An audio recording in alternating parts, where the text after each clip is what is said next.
2020 since the pandemic starts. No work, no place to go. So, we decided to travel where we live, Palawan. We don't wait for memories to come. We make them. Bought a camper van for my family. They're so happy when it arrives. Tsaka para makaiwas na din sa mga biglaang bagyo habang nagka-camping, kagaya nito. Wasak na wasak!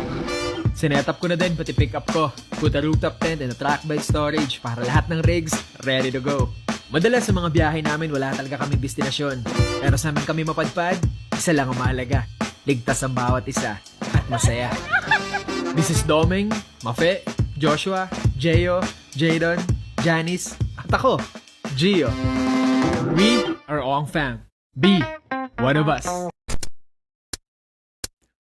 Nawalan ng gana sa hip-hopan, buto matagal nang nalipasan. Mas okay sa kalikasan, puro lang kaginhawaan. Kayo puro na lang pasikatan, gamit ang issue nyong kabilaan. Yan ang nais kong maiwasan, yung na sana kayong pakitaan. Matagal ding di nagluto, sana'y makain ninyo. Malamang sa malamang manghang na naman ng maihain ko. Yung may bahaw, sapaw pa sa mga bagong saing ko. Aking kinamay ang pagsulat, malamang ay panin sa'kin to. Pili nyo kahit asigit ang mga bata, sigurado pa rin mas malaki ang kita ko. Pagkat weak ka bro, pasakit ka palang magaling na ako. Matasintado, wala ding amo, wala El Chapo. Hanggang di man yun na maging magaling na pa rin kayo marating. Pagka makatira, mahihina, puta walang impacto. Hindi na kailangan malasing pa ako, dahil matagal naman nakita bisado. Tumating na panahon nakarolex na ako, habang nakasuot pa din sa iyong diskasyo. Kamusta yung tinatago mong inggit? Di makatingit, pamihado ng misyatong talentado, masensado, palit tayo ng estado.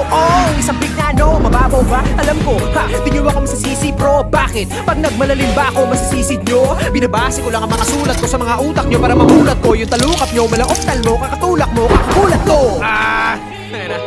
Tagal ko hindi ginawa to. Wala pa akong balak gawin, pero dahil sa inyo, ito na yun. Sige, tuloy natin.